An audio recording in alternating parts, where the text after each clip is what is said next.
Hello future officers, welcome to Mock Officer YouTube channel and this is Arun. இன்னைக்கு நம்ம 3ஆம் தேதி வந்த எடிட்டோரியல், அதாவது பங்களாதேஷ்ல ஒரு பிரச்சனை, ஒரு பொலிட்டிக்கல் இஷ்யூ போயிட்டு இருக்கு. ஸோ நேத்தியே அதுக்கு முந்தின நாளும் நம்ம எதை பற்றி பார்த்தோம்ல, அதாவது லாஸ்ட் வீக் கரெக்டாக. ஸோ லாஸ்ட் வீக் வந்து ஜார்ஜியாவில் ஒரு பொலிட்டிக்கல் இஷ்யூ ஒன்று போயிட்டு இருந்தது. அதை பற்றின ஒரு எடிட்டோரியல் கிளியர் கட்டாக பார்த்தோம். இன்னைக்கு பங்களாதேஷில் ஒரு பிரச்சனை போயிட்டு இருக்கு. ஓகே. ஸோ நம்மளோட நெய்பர் கண்ட்ரி பங்களாதேஷில் ஒரு இஷ்யூ போயிட்டு இருக்கு. அதை பற்றின ஒரு ஒரு டீட்டெயிலான ஒரு அனாலிசிஸ் தான் இன்னைக்கு பார்க்க போகிறோம். ஸோ இதுதான் நீங்கள் நம்மளோட யூடியூப் சேனல் ஃபர்ஸ்ட் டைம் வரீங்க அப்படின்னா மறக்காம நம்மளோட சேனலை சப்ஸ்கிரைப் பண்ணிடுங்க. அது மாதிரி அது நோட்டிஃபிகேஷன் எனேபிள் பண்ணி வச்சுக்கோங்க. ஏன் சொல்கிறேன் அப்படின்னா, இந்த video so Monday to Friday, இந்த எடிட்டோரியல் வீடியோ அப்படின்றது Monday to Friday morning 6 AM நம்மளோட யூடியூப் சேனலை நம்ம அப்லோட் பண்ணிடுவோம். சரியா? இந்த பிடிஎஃப் இப்போ நான் உங்களுக்கு சொல்லி கொடுத்துருக்க பிடிஎஃப் வந்து எங்கே கிடைக்கும் அப்படின்னு பார்த்தீங்க அப்படின்னா, நம்மளோட டெலகிராம் சேனலில் தான்ப்பா கிடைக்கும் இந்த பிடிஎஃப்.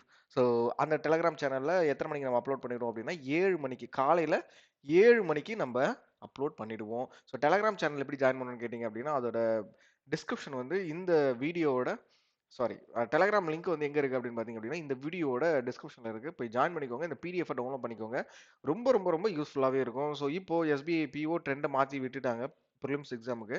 என்ன அப்படின்னு பார்த்தீங்க அப்படின்னா, எல்லாரும் தெரிஞ்சிருக்கும். ஸோ இங்கிலீஷில் 40 மார்க். இந்த 40 மார்க்கை ஸ்கோர் பண்ணுறதுக்கு நம்மளுக்கு வெக்காப்ஸ் நாலேஜ் அப்படின்றது ரொம்ப ரொம்ப இம்பார்ட்டன்ட். ஸோ இப்போ இவங்க மாத்திட்டாங்க. எஸ்பிபிஓ மாத்திட்டாங்க. ஸோ வரப்போற அடுத்த எக்ஸாம் ஐபிஎஸ் பிஓ ஆகட்டும், கிளர்க் ஆகட்டும். ஸோ இங்கிலீஷோட இம்பார்ட்டன்ஸ் அப்படின்றது பிலிம்ஸ் லெவல்ல அதிகமாகிறதுக்கு வாய்ப்புகள் இருக்கு. அதுக்காக நம்ம என்ன பண்ணியிருக்கோம்? ஸோ இந்த இந்த எடிட்டோரியல் அப்படின்றது நம்ம கடந்த ஒரு வருஷமாவே கொடுத்துட்டு இருக்கோம். ஸோ பிப்ரவரி 2024ல நம்ம இதை ஆரம்பிச்சது. பிடிஎஃப் ஆரம்பிச்சோம். ஸோ சின்ன சின்னதா ஆரம்பிச்சோம். இப்போ அது வந்து ஒரு ஒரு கம்ப்ளீட்டா ஒரு ஃபுல் ஃபிளெட்ஜ்டா அது மாத்திட்டோம். சரியா? ஸோ மேபி இதுல நாங்க சில அப்டேட் கொண்டு வந்துட்டே தான் இருப்போம். அப்டேட் அப்படின்றது மாறாது. பட் இதுக்கப்புறம் டெய்லி இந்த 6 மணிக்கு இந்த வீடியோ எடிட்டோரியல் வீடியோ அப்படின்றதும், இந்த பிடிஎஃப் அப்லோட் பண்றதும் மாறாது. இந்த டைமிங் அப்படின்றது ஃபிக்ஸ்டு. அதனால இந்த இந்த சோர்ஸை யூஸ் பண்ணிக்கோங்க. இந்த ரிசோர்ஸை கரெக்டாக யூஸ் பண்ணிக்கோங்க. உங்களோட ஃப்ரெண்ட்ஸுக்கு ஷேர் பண்ணுங்க. இந்த பிடிஎஃப் ஆகட்டும், இல்லைனா நம்மளோட யூடியூப் சேனலை பற்றி ஆகட்டும், உங்களோட வாட்ஸ்அப் குரூப், இல்லைனா நீங்கள் படிக்கிற ஸ்டடி குரூப், எல்லாருக்கும் இந்த இந்த மாதிரி ஒரு விஷயம் பண்ணிட்டு இருக்காங்க. டெய்லியும் 6 மணிக்கு ஷார்ப்பாக கண்டென்ட் அப்லோட் பண்ணிடுறாங்க. எந்தவித டிலேவும் இல்லாமல் அப்படின்ற மாதிரி கொஞ்சம் சொல்லுங்க, ஷேர் பண்ணுங்க. நம்ம வந்து இன்னிய செஷன் வந்து நம்ம ஸ்டார்ட் பண்ணிடலாம். Okay, okay, okay, okay. இன்னொரு விஷயம் சொல்ல மறந்துட்டேன். என்ன அப்டின்னா, ஓகே, இந்த டெய்லி பிடிஎஃப் குடுக்குறீங்க சார். இப்போ டெய்லி பிடிஎஃப் வந்து மார்னிங் 7 AM நம்மளோட டெலகிராம் சேனல் அப்லோட் ஆயிடுது. வீக்லி, மந்த்லி குடுக்குறீங்களா? அப்டின்ற மாரி சில மாணவர்கள் வந்து கொஸ்டின் கேட்டிருந்தாங்க. எஸ், நம்ம குடுத்துட்டுருக்கோம். வீக்லி எப்போ அப்லோட் பண்ணுவோம் அப்டின்னா, கன்சிக்யூட்டிவ் இப்போ வந்து இன்னைக்கு மண்டே கரெக்ட்டா? ஸோ எவ்ரி மண்டே ஈவினிங் 5 PMக்கு நம்மளோட டெலகிராம் சேனல்ல கன்சாலிடேட் பண்ணி, அந்த வீக்ல வர எல்லா வெக்காப்ஸையும் கன்சாலிடேட் பண்ணி உங்களுக்கு ஒரு பிடிஎஃபா நம்ம குடுத்துட்டு இருக்கோம். அதையுமே யூஸ் பண்ணிக்கோங்க. எவ்ரி மந்த் எண்ட் முடிஞ்ச உடனே நெக்ஸ்ட் வீக் வரும்ல. அந்த வீக்ல வந்து இந்த மந்த்லி வெக்காப்ஸ் கம்பைலேஷன் அப்படின்ற ஒரு பிடிஎஃபையும் நம்ம குடுத்துட்டு இருக்கோம். ஸோ ஒரு ஒரு ஒரு ஒரு எடிட்டோரியல் அப்படின்றதுக்கு, இந்த எடிட்டோரியல் அப்படின்றதுக்கு ஒரு கம்ப்ளீட்டா ஒரு செட் ஆஃப் பேக்கேஜ் மாரி குடுத்துட்டு இருக்கோம். ஸோ வீடியோஸ் ஆகட்டும், பிடிஎஃப் ஆகட்டும், எல்லாமே நம்ம வந்து குடுத்துட்டு இருக்கோம். யூஸ் பண்ணிக்கோங்க. ஸோ உங்களுக்காக தான் இது. எல்லாரும் யூஸ் பண்ணிக்கோங்க. நம்ம வந்து செஷன ஸ்டார்ட் பண்ணிடலாமா? ஸோ இதுதான் நீங்கள் நம்மளோட யூடியூப் சேனலுக்கு ஃபஸ்ட் டைம் வரீங்க அப்படின்னா மறக்காமல் சப்ஸ்கிரைப் பண்ணிடுங்க. ப்ளஸ் நோட்டிஃபிகேஷனை எனேபிள் பண்ணிடுங்க. ஸோ நோட்டிஃபிகேஷன் எனேபிள் பண்ணிட்டீங்க அப்படின்னா நாங்கள் போட போகிற இதுக்கப்புறம் வரப்போகிற எல்லா வீடியோஸுமே உங்களுக்கு நோட்டிஃபிகேஷன்லேயே வந்துடும். இதை தாண்டி நம்மளோட யூடியூப் சேனலில் நிறைய பிளேலிஸ்ட் கிரியேட் பண்ணியிருக்கோம். ஸோ எல்லா பிளேலிஸ்ட்டுமே உங்களுக்கு யூஸ்ஃபுல்லாக இருக்கும். சரியா? ஒரு பிகினராக இருந்தாலும் சரி, 1 இயர் நீங்கள் ப்ரிப்பேர் பண்ணிட்டு இருக்கவங்களாலும் சரி, உங்களுக்கு கண்டிப்பாக ரொம்ப யூஸ்ஃபுல்லாக இருக்கும். எல்லாத்தையும் செக் பண்ணி பாருங்க. நம்ம அந்த செஷன் ஸ்டார்ட் பண்ணிடலாம். சரி, ஸ்டார்ட் பண்ணலாம். இன்னைக்கு நம்ம எந்த விஷயத்தை பார்க்க போறோம் அப்படின்னு ஆல்ரெடி சொன்னேன். பங்களாதேஷோட பொலிட்டிக்கல் இஷ்யூ ஒரு போயிட்டு இருக்கு. அந்த இஷ்யூ பத்தி தான் நம்ம இன்னைக்கு பார்க்க போகிறோம். ஓகேவா? சரி, ஸ்டார்ட் பண்ணலாம். Cost and benefit. So cost and benefit என்ன ஒரு பெனிஃபிட்டா இருக்க போகிறது? என்ன என்ன விஷயத்தை பத்தி பேசுறாங்க அப்படின்னா, on Bangladesh, India and Sheikh Hasina. So who is Sheikh Hasina? நான் சொல்ல போறது கிடையாது. Who is Sheikh Hasina? பங்களாதேஷ்ல வந்து அவங்க வந்து ஒரு ஒரு பதவியில இருந்தவங்க. இப்போ ஆனா அவங்க வந்து இந்தியாவுல இருக்காங்க. இந்தியாவுல தஞ்சம் அடைஞ்சிருக்காங்க அப்படின்ற மாரி இப்போதைக்கு சூழ்நிலை என்ன அப்படின்னா, இந்தியாவுல தான் இவங்க இருக்காங்க. ஸோ எதுக்காக அங்கருந்து வந்தாங்க? இவங்கள திருப்பி எதுக்காக கூப்பிடுறாங்க? அப்படின்ற விஷயங்கள தான் நம்ம இந்த எடிட்டோரியல்ல பார்க்க போறோம். சரியா? எப்படின்னா, ஆல்ரெடி தலை லாமா அப்படின்ற ஒருத்தவங்க வந்து நம்ம இந்தியாவுல வந்து தஞ்சம் புகுந்தாங்க. நம்ம இந்தியா வந்து அவங்களுக்கு ஆதரவு குடுத்தாங்க. அதே மாரி தான் இப்ப ஷேக் ஹசீனாவும் பங்களாதேஷ்ல இருந்து இந்தியாவுக்கு வந்துட்டாங்க. நம்ம இந்தியா இத எப்படி ஹேண்டில் பண்றாங்க? பங்களாதேஷ் வந்து திருப்பி ஷேக் ஹசீனா வந்து பங்களாதேஷுக்கே நாடு கடத்த சொல்றாங்க. ஆனா இந்தியா வந்து என்ன சொல்லிட்டு இருக்காங்க? அவங்க எப்படி இத ஹேண்டில் பண்ணிட்டு இருக்காங்க? அப்படின்ற விஷயங்கள தான் நம்ம இந்த எடிட்டோரியல்ல கிளியர் கட்டா பார்க்க போறோம். ஸோ வீடியோவ ஸ்கிப் பண்ணாம கடைசி வரைக்கும் பாருங்க. வீடியோட கடைசியில நம்ம வேர்ட்ஸ் எக்ஸ்பிளைன் பண்ணுவோம். பட் இருந்தாலும் என்ன நடக்குது? ஓகேவா? என்ன நடக்குது? அந்த வேர்ட்ஸ் அந்த இடத்துல என்னவா யூஸ் ஆயிருக்கு? அப்படின்ற விஷயங்கள நீங்க தெரிஞ்சுக்கணும். ஓகேவா? சரி ஸ்டார்ட் பண்ணலாம். Uh, amidst signs that New Delhi and Dhaka are trying to resolve other issues that have merged their ties in the last few months, the issue of Bangladesh demand that India extradite Sheikh Hasina remains intractable with neither side budging அப்படின்னாங்க. ஸோ இந்த ஒரு சின்ன பேராகிராஃப்லயே நம்மளுக்கு வந்து 4 வேர்ட்ஸுக்கு அர்த்தம் தெரிஞ்சாதான் அதுல என்ன சொல்ல வராங்க அப்படின்ற விஷயம் நம்மளுக்கு தெரியும். ஸோ மோட் அப்படின்னா என்ன? ஸோ மோட் அப்படின்றது to ruin or diminish the perfection or wholeness of, okay, ஒரு விஷயத்தை வந்து நம்ம வந்து வீணாக்குறது தான் நம்ம வந்து மோட் அப்படின்னு சொல்லி சொல்லுவோம். எக்ஸ்ட்ராடேட் அப்படின்றது டிபோர்ட், ஒப்படைத்தல் அப்படின்ற மாதிரி சொல்லுவோம். ஸோ இன்ட்ராக்டபிள் அப்படின்றது ஆக்வர்ட், அடக்க முடியாத, அண்ட் பட்ஜிங் அப்படின்றது சம்மிட், ஓகேவா, நிலை மாற்றுதல் அப்படின்னு சொல்லி தமிழ்ல சொல்றாங்க. பட் பட்ஜிங் அப்படின்னு சம்மிட் அப்படின்னு சொல்லி சொல்றாங்க. சிம்பிளா இந்தியாவுக்கும் பங்களாதேஷுக்கு நடுவுல நிறைய மற்ற விஷயங்கள் வந்து அவங்க ரிசால்வ் பண்ண ட்ரை பண்ணிட்டு இருந்தாலும், பட் முக்கியமா அவங்க என்ன கேட்கறாங்க அப்படின்னா, ஷேக் ஹசீனா வந்து நாடு கடத்துங்க, எங்ககிட்ட ஒப்படைங்க, ஓகேவா, அப்படின்ற மாதிரி பங்களாதேஷோட டிமாண்டா அந்த இடத்துல இருக்கு. சரியா? ஸோ பங்களாதேஷோட டிமாண்ட் என்ன அப்படின்னா, ஷேக் ஹசீனாவை எங்களுக்கு கொடுத்துருங்க, எங்களுக்கு நாடு கடத்துங்க, பங்களாதேஷுக்கு அனுப்புங்க அப்படின்ற மாதிரி சொல்றாங்க. இதுக்கு இந்தியா எப்படி என்னவா எப்படி ஹேண்டில் பண்ணிட்டு இருக்காங்க அப்படின்றத இந்த எடிட்டோரியல் ஃபுல்லாவே. சரியா? சரி. In December India's foreign secretary Vikram Misri, okay, இந்தியாவோட ஃபாரின் செக்ரட்டரி யாரு அப்படின்னா Vikram Misri was able to convey during his Dhaka visit, அவர் வந்து தாகா போயிருக்காரு. அந்த இடத்துல என்ன சொல்லியிருக்காரு அப்படின்னா, that India remains a friend, இந்தியாவும் பங்களாதேஷும் ஃப்ரெண்ட்ஸ் தான். He also reaffirmed the continuity in ties in trade, energy, infrastructure and connectivity. So இந்தியாவுக்கும் பங்களாதேஷுக்கும் நடுவில் இருக்கிற அந்த ட்ரேட், அதில் வந்து எந்தவித பாதிப்பும் இருக்காது, தொடர்ச்சியாக அதில் வந்து கண்டினியூட்டி இருக்க தான் போகிறது அப்படின்ற மாதிரி சொல்றாரு.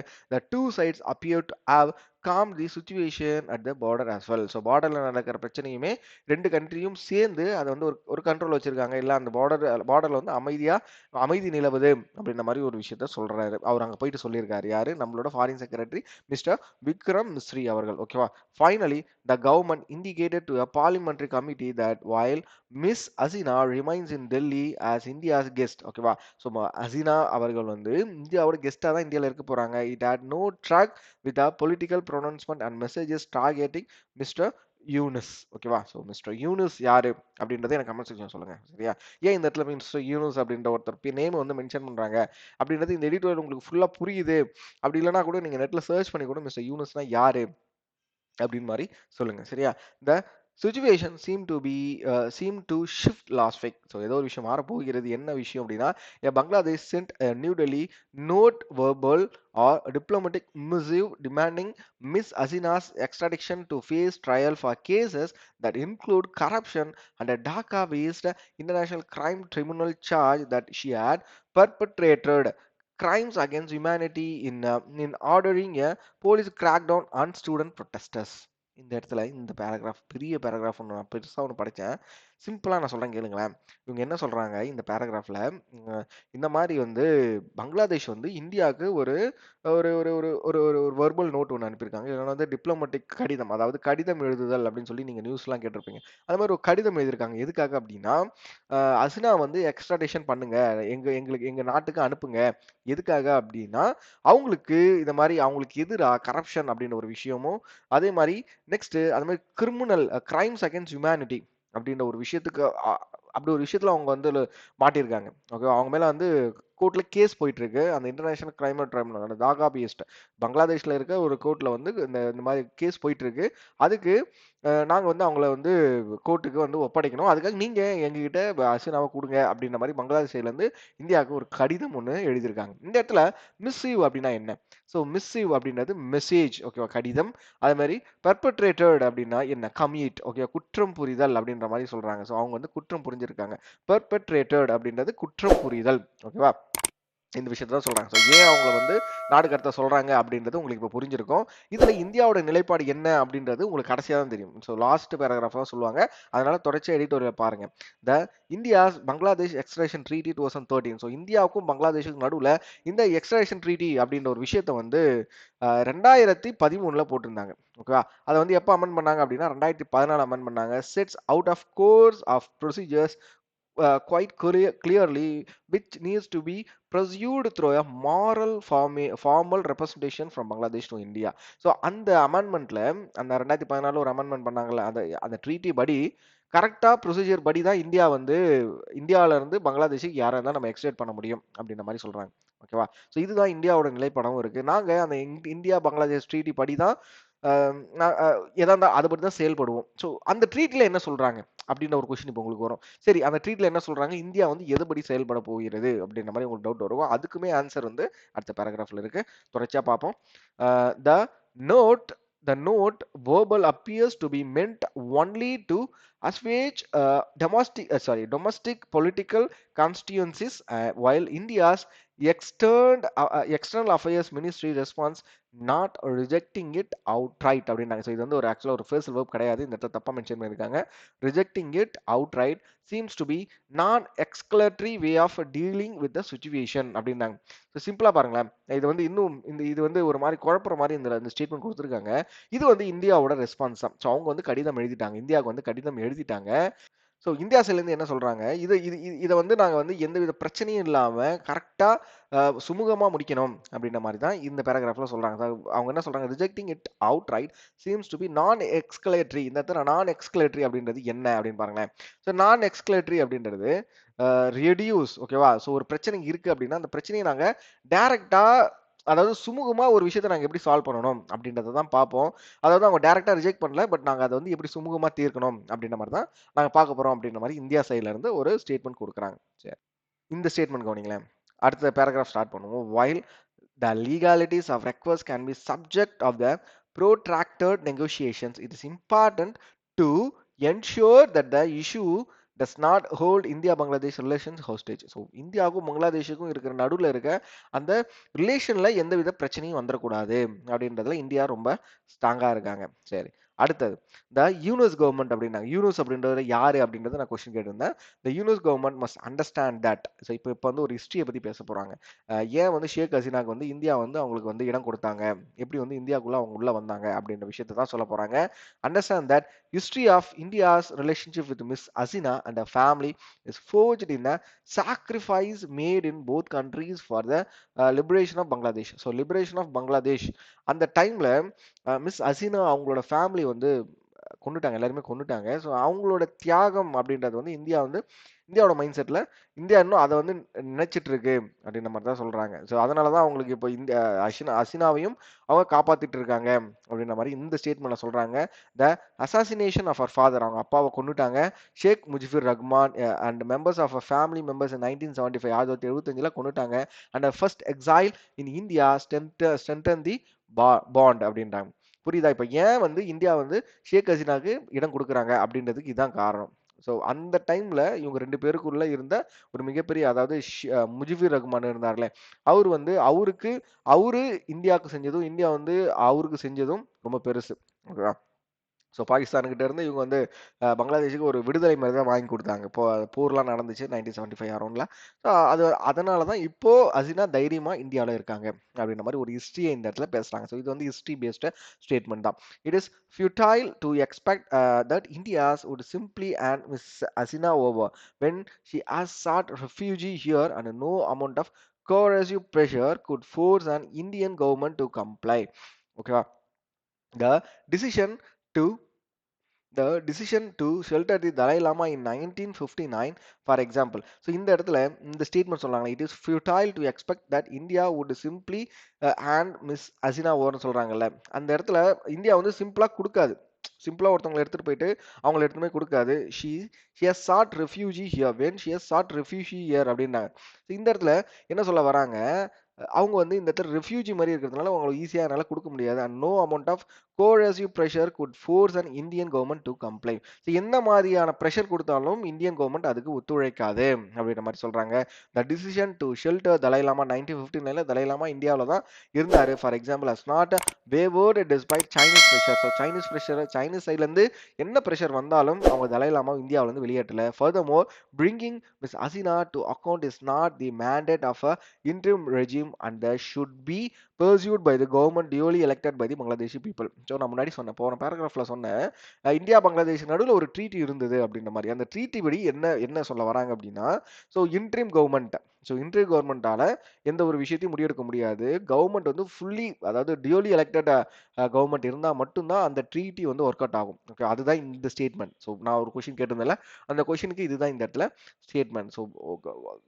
மக்களால ஃபுல்லா தேர்ந்தெடுக்கப்பட்டிருக்கணும் அந்த கவர்மெண்ட். அவங்க தான் வந்து இந்த மாதிரி ஒரு எக்ஸ்ட்ரடிஷன் ப்ராசஸ்ல ஈடுபட முடியும் அக்கார்டிங் டு த ட்ரீட்டி. சரியா? In Delhi there must be an recognition that the actions of Miss Hasina's government have scared the nation.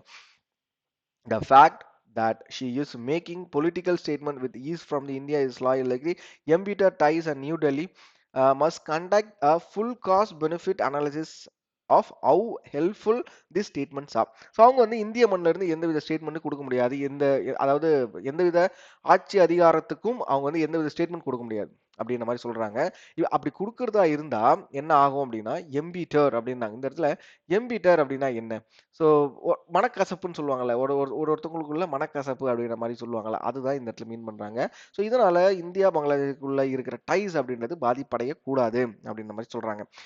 Given the consequences of a tense border and geopolitical turmoil, both countries must learn to deal with the issue diplomatically. So என்னதான் இந்த மாதிரி பிரச்சனைகளை வந்து கரெக்டாக டிப்ளமேட்டிக்காக பேசி முடிக்கணும். என்ன separate silo from other aspects of their important relationships. ஓகேப்பா. ஸோ ஃபைனலா இந்த எடிட்டோரியல் வந்து எந்த பிரச்சனையா இருந்தாலும் அதை டிப்ளமேட்டிக்கா பேசி முடிக்கணும் அப்படின்ற மாதிரி தான் இந்த எடிட்டோரியலை கம்ப்ளீட்டா சொல்லி முடிக்கிறாங்க. ஸோ ஒரு ஒரு சிம்பிளா சொல்றேன் பாருங்களேன். இந்த எடிட்டோரியல் என்ன அப்படின்னா, ஷேக் ஹசீனா இந்தியாவில் வந்து தஞ்சம் புகுந்தாங்க, எங்களுக்கு அவங்கள கொடுங்க. அவங்க மேலே வந்து கோர்ட் கேசஸ் இருக்கு. என்ன கேசஸ் அப்படின்னா, இப்போ இந்த கிரிமினல் கேசஸ் மாதிரி இருக்கு அவங்க மேலே. அதுக்கு வந்து நாங்கள் பங்களாதேஷ் கோர்ட்டில் அவங்கள நிறுத்தணும், அதுக்காக எங்கிட்ட எக்ஸ்ட்ரடிஷன் பண்ணி கொடுங்க அப்படின்ற மாதிரி கேட்குறாங்க. பட் இந்தியா வந்து according to the India Bangladesh treaty படி நாங்கள் அந்த ட்ரீட்டி படி தான் ஃபாலோ பண்ணுவோம். ஸோ அந்த ட்ரீட்டில் என்ன சொல்லியிருக்கு அப்படின்னா, ஒரு மக்களால் ஃபுல்லாக தேர்ந்தெடுத்த கவர்மெண்ட் தான் இந்த மாதிரி எக்ஸ்ட்ரடிஷன் ப்ராசஸில் தலையிட முடியும். அதுக்காக இந்தியா வந்து வெயிட் பண்ணிட்டு இருக்கு. ஸோ இதை வந்து டிப்ளமேட்டிக்காக பேசி முடிக்கலாம். இதனால இந்தியா பங்களாதேஷுக்கு நடுவில் எந்தவித பிரச்சனைகளோ எந்தவித அந்தந்த டைஸ் அப்படின்ற ஒரு விஷயத்துல வந்து எந்தவித பிரச்சனையும் இல்லாமல் சுகமாக இருக்கணும். எந்த பிரச்சனையாக இருந்தாலும் டிப்ளமேட்டிக்காக பேசி முடிக்கணும் அப்படின்ற மாதிரி இந்த எடிட்டோரியல சொல்லி முடிச்சிருக்காங்க. ஸோ நம்ம வந்து வேர்ட்ஸ் பார்த்தலாம். மர்ட் அப்படின்றது டு வீணாக்கிறது, சிதைக்கிறது. எக்ஸ்ட்ரடிட் அப்படின்றது டிப்போர்ட், ஒப்படைக்கிறது. ஓகே, இன்ட்ராக்டபிள் அப்படின்றது ஆக்வர்ட், ஓகே, அடக்க முடியாத. பட்ஜிங் அப்படின்றது சப்மிட். நெக்ஸ்ட் ரீஅஃபர்மட் அப்படின்றது மெயின்டைன். மிஸ்யூ அப்படின்றது மெசேஜ், கடிதம். ப்ரெப்ரேட்டட் அப்படின்றது கமிட். பர்சியூட் அப்படின்றது அண்ட், துரத்திச்சல். ஓகேவா? அஸ்வியேஜ் அப்படின்றது ரிலீவ். நான் எஸ்கலேட்டரி அப்படின்றது ரெடியூஸ், ஒரு விஷயத்தை வந்து கம்மியாக்குறது தான் நான் எஸ்கலேட்டரி. ப்ரொட்ராக்டட் அப்படின்றது எக்ஸ்டெண்டட். ஃபோர்ஜ்ட் அப்படின்றது ஃபேக். எக்ஸைல் அப்படின்றது பேன். கோரசிவ் அப்படின்றது அர்ஜென்ட். அண்ட் வேவர்ட் அப்படின்றது ஹெசிடேட்டட், தடுமாறுதல். ஸ்கேர்ட் அப்படின்றது இன்ஜூர். டர்மாயில் அப்படின்றது கன்ஃபியூஷன். டர்மாயில் அப்படின்றது கன்ஃபியூஷன். ஸோ இது வந்து நான் சொல்லியிருந்தேன், இது வந்து ஃப்ரேசல் கிடையாது, தப்பாக கொடுத்துருக்காங்க இந்த அப்படின்னு சொல்லிட்டு. ஓகேவா? சரி, இன்னைக்கு நான் எக்ஸ்பிளைன் பண்ண விதம் எப்படி இருந்தது அப்படின்னு கமெண்ட் செக்ஷன் சொல்லுங்க. மறக்காம இந்த வீடியோக்கு வந்து லைக் பண்ணுங்க. நம்மளோட யூடியூப் சேனல் சப்ஸ்கிரைப் பண்ணாமல் இருக்கீங்க அப்படின்னா சப்ஸ்கிரைப் பண்ணிட்டு இந்த வீடியோ உங்களோட ஃப்ரெண்ட்ஸுக்கும் ஷேர் பண்ணுங்க. ஓகேவா? ஸோ ரொம்ப யூஸ்ஃபுல்லான வீடியோவாக இருந்திருக்கும் அப்படின்னு நம்புறேன். இந்த பிடிஎஃப் நம்மளோட டெலிகிராம் சேனலில் போய் டவுன்லோட் பண்ணிக்கோங்க. நம்ம டெலிகிராம் சேனலோட லிங்க் இந்த வீடியோட டிஸ்கிரிப்ஷன் இருக்கு. மறக்காம டெலிகிராம் சேனல் ஜாயின் பண்ணிக்கோங்க. ஸோ நாளைக்கு இதை மாதிரி ஒரு சூப்பரான எடிட்டோரியல்ல சூப்பரான வேர்ட்ஸோட உங்களை வந்து பார்க்குறேன். Thank you all. Bye bye. Have a great day.